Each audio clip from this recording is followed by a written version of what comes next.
हे समर्थ परमात्मा, हे निर्गुण निरंकार, तू करता है जगत का, तू सबका आधार। कण कण में है बस रहा तेरा रूप अपार। तीन काल है सत्य तू, मिथ्या है संसार। घट घट वासी हे प्रभु, अबनासी करतार। दया से तेरी हो सभी, भवसागर से पार। निराकार साकार तू, जग के पालनहार। है बेअंत महिमा तेरी, दाता परम्पार। परम पिता परमात्मा, सब तेरी संतान। भला करो सबका प्रभु, सबका हो कल्याण। सात संगत जी, प्यार से कहना धन निरंकार जी। तो कैसे मानुष जीवन में भी आना, एक धन भाग की इतनी 84 लाख योनियों से ये आत्मा तड़पती हुई अब मनुष्य के शरीर में है। जब परमात्मा की प्राप्ति इसी शरीर में रहकर हो सकती है, इसी जन्म में होनी है, तो ये एक मुबारक पात्र, एक जीवन, और अब इस जीवन को पूरी तरह ऐसे ही जी सकते हैं जो मनुष्यों ने इस परमात्मा को देख लिया, ये ब्रह्म ज्ञान द्वारा निराकार के दर्शन करके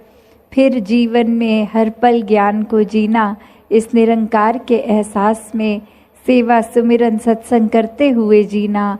तो ये जीवन भी जहाँ एक धन्य रूप है कि यही अवसर है, इसको चाहें तो धन्य कर लें परमात्मा के साथ मन को जोड़ के, या चाहें तो इस मनुष्य जीवन को गवा दें, और फिर जो गवाएंगे वो नुकसान उन्हीं का होगा कि एक अवसर सुनहरी मिला भी एक परमात्मा के एहसास में रह के भक्ति में मन को चूर रखने का, पर एक ध्यान जीते जी फिर घर बार एक और अन्य, एक मटीरियलिस्टिक, एक दुनियावी, एक धन दौलत, एक उसी में ही लगा दिया। और कैसे जिन्होंने संसार के चाहे सुख सुविधा उस रूप में हो या ना हो, फिर भी अहमियत संसारिक वस्तुओं को नहीं परमात्मा को ही दी, उनके जीवन में वाकई ही असली धन उनको मिल गया। कैसे जीवन में जीते जी फिर उन्होंने एक ना कि सिर्फ असली मानव की तरह अपना जीवन जिया, पर वो आगे भी सबको प्रेरणादायक ही जीवन जीते गए, जहाँ किसी को उनको ये नहीं बोलना पड़ा कि हमारे जीवन को देखो, हमारा जीवन कितना अच्छा है, पर औरों ने खुद ही ये देखा कि जो परमात्मा से जुड़ गए हैं ब्रह्म ज्ञान द्वारा, उनके जीवन से कितनी ज़्यादा शिक्षा मिलती है। एक वो वाक्य ही मनुष्य के सिर्फ शरीर में ही नहीं है, एक मनुष्य का असली जीवन जी रहे हैं, सारे मानवीय गुण उनमें हैं, दैवीय गुण उनमें हैं। वो फिर एक प्रेरणादायक इतने कि सिर्फ उनके जीवन को ही वो जी रहे हैं इस परमात्मा से जुड़कर भक्ति में रहकर, और वहीं अन्य व्यक्ति भी उनके जीवन को देख रहे हैं और यही इच्छा आ रही है कि इनके जैसा ही जीवन हमारा भी हो जाए।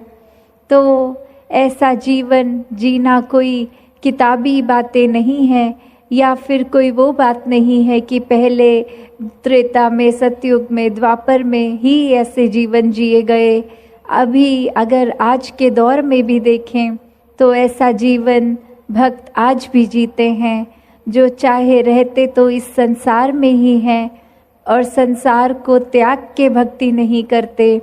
इस संसार में, इसी घर गृहस्थी में, धन दौलत एक रूप जो भी हो, चाहे वो रोज़गार बड़ा हो छोटा हो, उसी रूप में रह के परमात्मा का धन्यवाद भी जहाँ करते हैं, वही एक परमात्मा के आश्रय अपने जीवन को हर पल चलाते हैं कि जो परमात्मा ने दिया उसी में शुक्राना, ये परमात्मा का धन्यवाद। तो कैसे अपने जीवन को हर कोई एक ज्ञान की रोशनी से एक बहुत ही सहज और सरल जीवन जी सकता है, जिस जीवन में दिखावा मात्र नहीं रह जाता, एक असली सच्चाई से इस परमात्मा से जुड़कर जीवन में खुद भी एक अपने रोशनी ही करा जा सकता है। फिर वो मन का ठहराव अपने आप आ जाता है। तो भाव वही कि संत जो होते हैं उनको फिर एक दुनियावी माहौल कैसा भी हो, एक आरामदायक हो ना हो, फिर भी एक संत तो उस दुनियावी माहौल में रहते हुए भी उस दुनियावी माहौल से ऊपर ही रहते हैं, एक आनंद की अवस्था में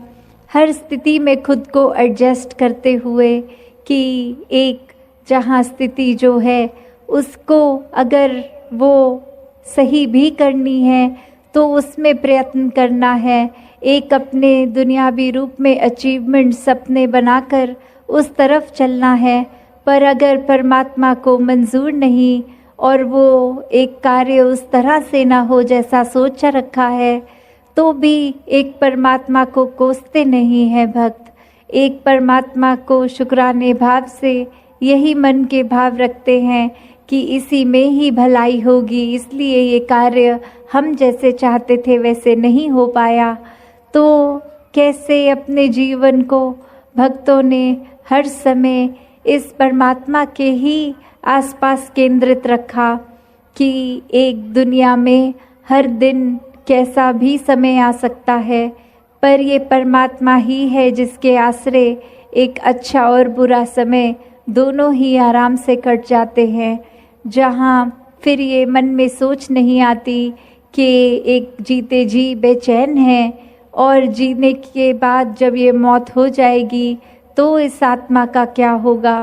क्योंकि जिन्होंने जीते जी इस परमात्मा को जान लिया, देख लिया, इसके साथ जीवन का हर पल अपना जिया, तो उनको पता है वो चैन से जी रहे हैं, और जो चैन से ही जीता है वही चैन से मरता है। और कैसे ये आत्मा को जीते जी जहाँ चैन मिल गया, अपनी असली घर का पता चल गया, एक क्या है ये आत्मा, वाक्य में सिर्फ शरीर नहीं है, एक आत्मा तो इस परमात्मा का अंश है। जब ये पता चल जाता है तो आगे एक लोक सुखी परलोक सुहेला वाली अवस्था।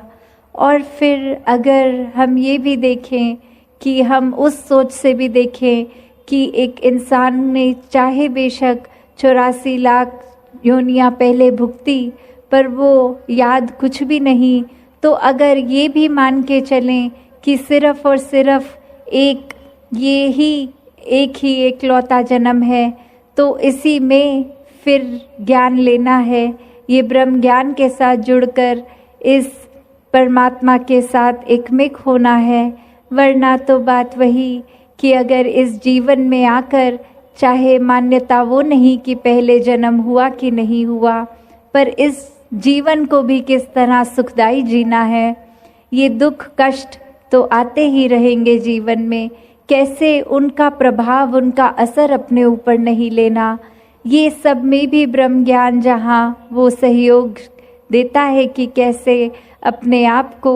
हम एक किसी के मूड के साथ अपने मूड को खराब नहीं, कोई स्थिति हमारे अनुसार नहीं तो मूड खराब नहीं, कैसे मन को अपना पक्का और स्थिर रखना हर हाल में, ये ब्रह्म ज्ञान द्वारा बहुत ही आसान एक जीवन जीने की भी जो